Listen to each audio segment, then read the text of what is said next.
There's an obvious reason for choosing a scene like this, the Gladiator scene, because it's big, you know, and incredibly eye-catching.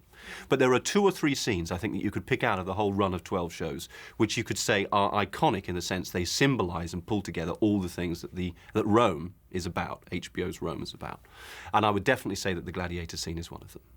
And I would say it's because it's spectacular, it's eye-catching, you cannot stop watching it, because it's extremely, it's violent, but it's extremely visceral. And yet at the same time, it's also surprising. It's cliche busting in that it's gladiators, but it's not gladiators as you've seen them before. If you press it and you investigate it and you examine it, you can find that it's actually historically accurate.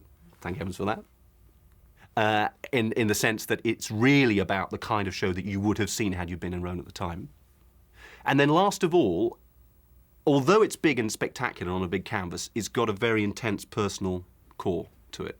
It's got a thing going on in it in the middle, which is that thing that happens to Pullo when he's kind of saved from committing suicide. Well, in fact, he is saved from committing suicide by the one last thing that means something to him.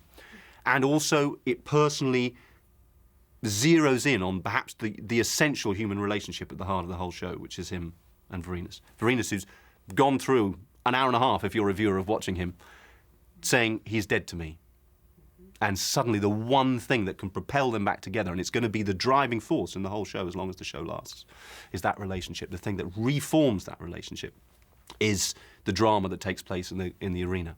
So it seems to me it sort of ticks all the boxes, all the things that the show's trying to do and that makes the show different from other versions or takes on ancient Rome that we've seen before.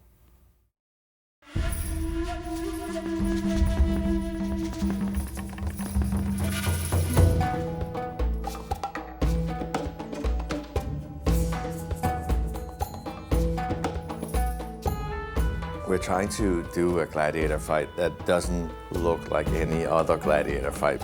It's grisly and shocking. It pushes all the buttons we're looking to try and push in the show. What we have going on is a culmination of weeks of work and months of scripts being written, so we've sort of pulled out all the stops.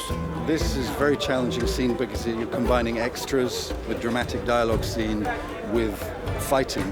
It's a big scene, but I think the hardest thing about it is really capturing the emotion of the action. It's a bunch of departments working together to get this whole sequence done. The challenge is always time and moving ahead. You can't really second guess, you just have to keep moving. Let's cut! Okay, let's reset right away. The standard idea of the gladiator fighting was that in the Colosseum it's a huge spectacle. What actually happened, certainly in this period, was that it was used as a punishment for criminals, so it was a much more prosaic day-to-day routine. We wanted to try and create something that was completely authentic to the time, to the late Republic. That's the crucial thing. This is just the beginning. It didn't get to be the greatest show on earth for a good another 100 years. Ours is much more gritty, and it wasn't quite as well orchestrated in those days as it became later on. Once we decided that we wanted to go with a more primitive version, it was then a question of bringing all the departments in line with that. So exactly what kind of weapons there would be, what the choreography would be, what the gladiators would be wearing, the fact that refreshments were sold, what the food was going to look like. It takes a tremendous amount of coordination with costumes, stunts, the art department, special effects, just to create the atmosphere that's needed. I kind of figure out what should be what, and then you get the input from all the heads of departments, and we all agree on how we think we should proceed with that. Pretty much after the fact, I do storyboards, so everybody has that as a guide, but it's only a guide. Once I start shooting, a lot of things happen where you get a lot of things for free, so to speak, and I like to take advantage of that. Michael started also as DP, and so it's nice to work with someone that did your job, can understand your problem. You gotta use 2 cameras. Unless it's a stunt or a car crash, you tend to not use more than 2 cameras because the 3rd, 4th, 5th camera, they get compromised in where they are, and then you start composing your shot not to see the other camera. Can we see our gentleman lie down, please, Karen? Smeet down, he's amazing. Mikhail Solomon is just, I've never known anybody throw a camera around like him. It's fantastic. He's brilliant, director. We will do from so many angles. We will use for sure crane, low angle, wide angle, ramping, change over crank. The this was their justice, was that if someone is accused of murder and found guilty, this is the fate, and they would have to go in the arena, and that became part of the entertainment. The great myth about gladiator contests is that they always ended in a death. Only 6 or 7% of gladiator contests ended in a death. The medical support available for gladiators was superior to that available for the Roman army on the move. And that was, by contemporary standards, unbelievably sophisticated. You could patch people up because gladiators were so expensive to train and they were such valuable commodities that simply to allow them to die wholesale in fights was just not on for the people who ran them. And like anything else, this was ultimately a business. This whole thing is very Barnum, a slightly kitschy kind of entertainment. It's a little bit of a carnival, a little bit like a football match, kind of a boxing match, more of a populist activity. Caesar, who was the consummate showman, was the guy who really promoted gladiators as a mass entertainment. And all of this is part of that same sort of WWF. It's a bloodthirsty, kick-ass sort of gladiator battle. This is the most important way Caesar has of shoring up his support in Rome at a time when things were all still a bit rocky. It's bread and circuses. Pure scope of the sets was amazing. When you go in there and shoot, it's like shooting in any other city, basically, except it's 2,000 years ago. We're trying to get a real sense of the reality of how it would have been, and this is exactly it. We thought it'd be much more interesting to have the fight in the Forum, using the Forum as a background and presenting it here, and also in a square format, which is apparently correct as well. On the floor down there, the sand, which is where we get the word arena from, because the Latin word for sand is harina. They cover the floor in sand. The gruesome reason for that is simply because once the blood starts to flow, it gives you still a bit of grip. You get a bit of traction because the sand soaks the blood up. There were certain gladiators who became really popular, and they would have the numbers of their fights and the ones they've won. So that's what we're doing here. We're making up these big posters. But there's several different ways you could become a gladiator. The most likely way is if you're caught in war and you're a reasonably strong male, you're going to get screened and then they may put you in what's called a gladiator school. If you're a slave, and again, if you're big and strong, you may get turned into a gladiator. Those are the two most obvious routes. Surprisingly enough, some people chose to be gladiators because it was so intensely, unimaginably glamorous.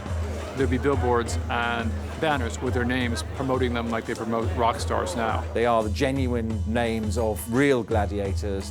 One of the sets of gladiators about which we know most fought in Pompeii. And of course, with Pompeii, everything survives in a way it doesn't anywhere else. And so we found out that gladiators had stage names, like Hilaris, the Joker.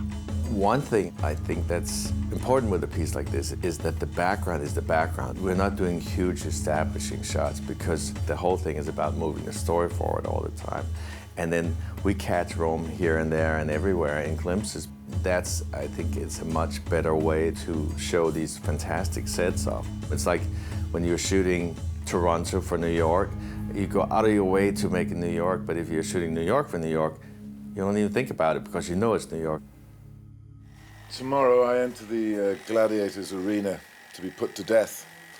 And as part of the ritual beforehand, I shall be shaved and shorn to add to the spectacle. So here, I'm losing my hard-won hair. After a ton of research and watching every other Gladiator movie since 1928, we were determined to do something a little bit different. And in fact, we hope a lot different. I want it to look real and funky and kind of carnival-like. We think that all of these gladiators, first of all, are probably all prisoners from different parts of the world. They're supposed to look big and mean. This big man, we prepare with all stuff, we cut it there inside, so it's very horrible. This is a great Gorgon. This is Gladiator number 2. I think he gets his arm cut off. Augusto makes all of these, starting from scratch. And he made this, and this guy gets his head cut off. I like to shoot it in continuity because it's very hard to keep track of the continuity of the wounds because, you know, he gets a cut, then your makeup puts it on, but then if you, like you normally shoot things out of continuity, you have to go back and check how was it, was it there at the time. When you throw it down again, at that point, the whole audience goes, ooh!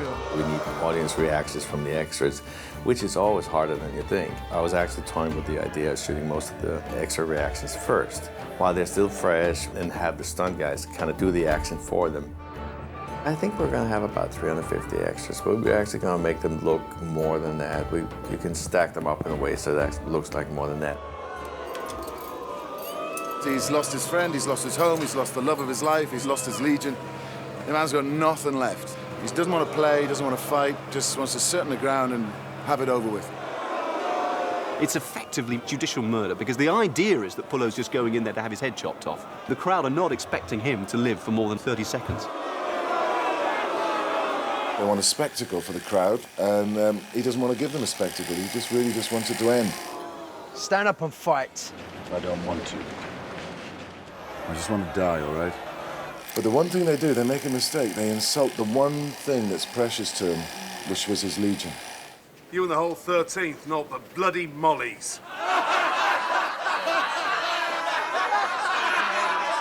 Why don't you and the 13th all line up and suck my cock? Here we have a retractable spike, which Pullo will stick into one of the gladiators that's attacking them, which is a telescopic one. Attach this to his stomach, underneath his costume, and as he's going over the air, you'll see the other end of the spear sticking out of his back.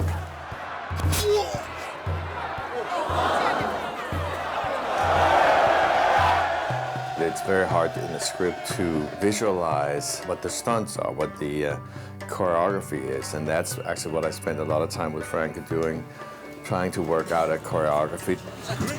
To do a fight scene realistically requires a great deal of rehearsal and work because you can't just let them get their swords out and have a go at it. We're also in a gym near the set. And the gym is organized for all the training of the actor. Giorgio was telling me that when it hits, as you go poof. But I quite like what you said, which is, I'm like, It's not just about how clever the stunts are or how heroic you might look. They're born the characters in mind, so the fighting is different. We are really lucky because Kevin and Ray are both strong. They want to do the best. They are really in good condition. Usually you shoot the whole thing with stunt doubles that look like them and it's dressed like them, but in this case we'll actually be able to do most of it with the real actors. So we'll actually be able to, in the same shot, to go from a wide shot to a close shot, which is obviously a great advantage. I am never satisfied, you know. Of course, in the gym we did some rehearsal perfect. Now we must adjust 100 things. We try to be ready when we shoot. It's like they've worked out this wonderful dance, and all you have to do is hit the beats and do that and just be in there. They've made this happen for me.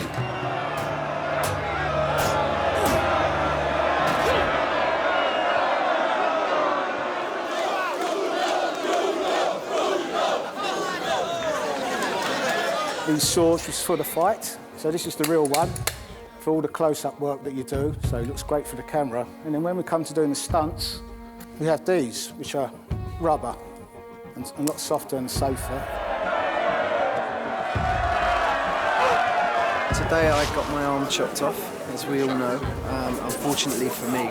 These days, you can actually do it so realistic because you can combine visual effects, which is computer effects, with special effects, which is the floor effects, the mechanical effects. What we've done a few times on this is to actually just go out in the back lot and shoot some tests, just so everyone's got a clearer idea of the kind of elements we'll need and how we'll put the shot together. We've got these crosses on here that we can use to give us a clean line so we know where the arm's going to be severed. There's no actual sword, there's no blade. So it just goes through the air and then they put it in later on. It's very, very clever. This is the final, what we came up with for the Gladiator's arm being cut off. This is for the arm falling to the ground after it's been cut off. We also put in the wound, bit of the arm that you can now see severed, and some blood effects. Because it's very costly to do CG, so you have a prosthetic arm that replicates the one that we just had in CG to lie on the ground for the rest of the sequence. She put there inside, it looks real. We're also chopping a head of a guy, same thing. You You have a CG head you chop off, and then you have a practical prosthetic head that you leave in there. Having my head cut off, a little bit of a worry, you know. So it cuts out. Yeah, exactly. But also more. We were talking to props about how we might shoot that, and came up with the idea of having a special shield made. Tomorrow, when we do the real rehearsal, I'll measure the guy, measure how deep his neck is, and then cut that out of there. It'll go straight over his neck without cutting his head off for real. Then we'll fill in the hole in the shield in post-production. I came here to Rome and I lost my head.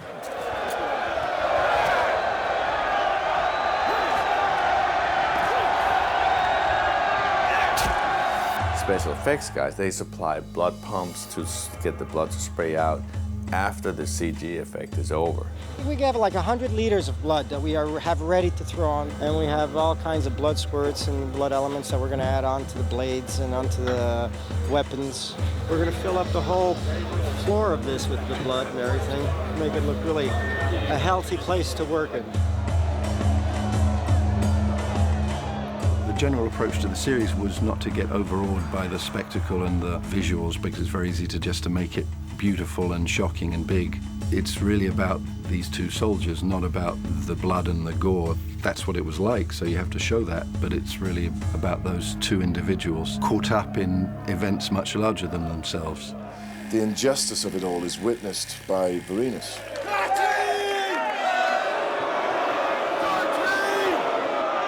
Caesar has directly given him an order saying you cannot help Pulo because people who are associated with me cannot be seen to help our veterans because they're causing trouble and are putting pressure on him politically.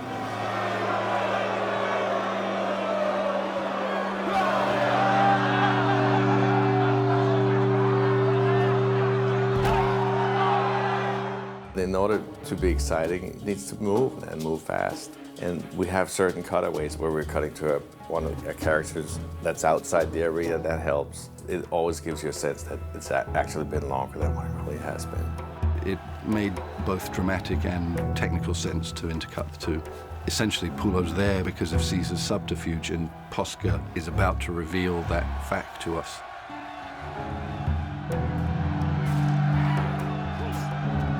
I think more than the action, the whole importance of the sequence is the bond of friendship. We're getting romantic about this, but...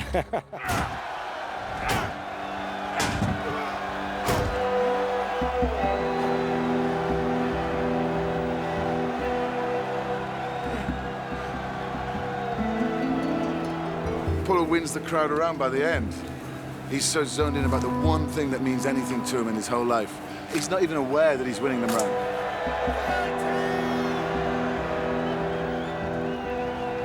My character, well, we parted company, but we're dealing with all this shit and stuff, but in the end, it's a kind of boy's own moment.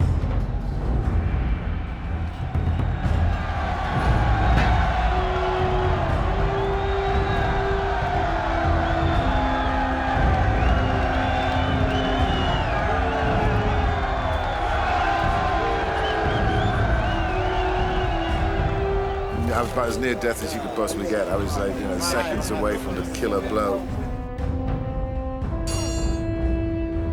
The one thing that trumps every other loyalty and every other ideal in the minds of a very pious man like Vorenus is the bond that he made with his fellow soldiers in the 13th. So when Pulo cries out the family name, essentially, Vorenus can't resist. It's like someone crying for their mother. The glue of that is unbreakable.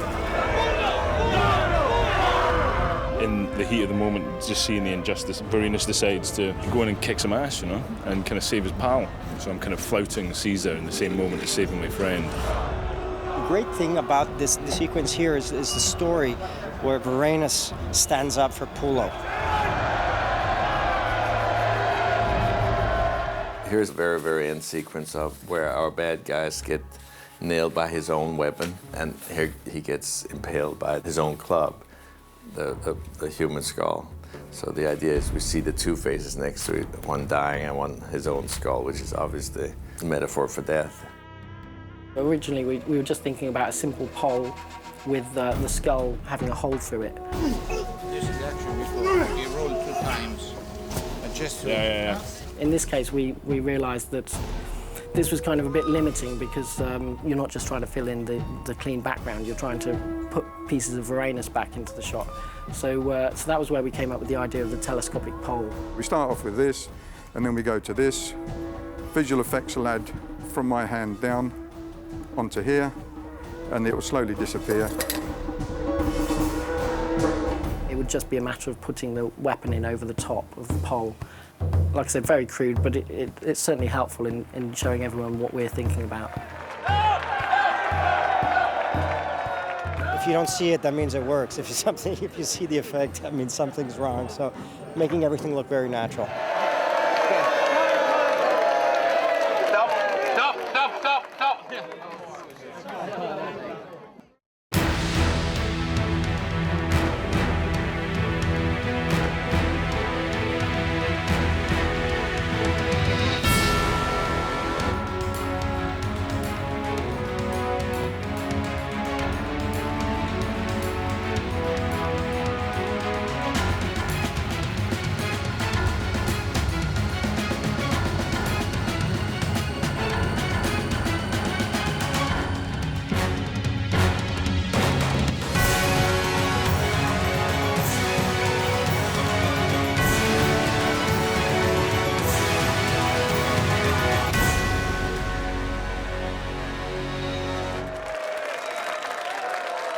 The part where the characters, Apollo and Varanus, are joined back together is one of the most incredible moments for their journey. They've had years of battle, history together, and that's what kind of comes through together. When you've been through something like that, you look after each other. You don't look after yourself. It's about the man standing next to you. And I think that's what happens. The two of them are reconciled to the fact that they do have a relationship, and they'll become sort of folk heroes. This is the best stuff, man. Much better than doing dialogue. Living the dream. You're not in a gym with a squared off mat working it out. You're actually in there, and obviously you've got the crowd as well. Once you get them sort of cheering, it's just like... Yeah, they're really into it, man. Aren't they? Yeah, they're like method extras. And they're enjoying it. A bit of bloodlust. Looks like you had a rough weekend. You should see the other guys. What's left of them.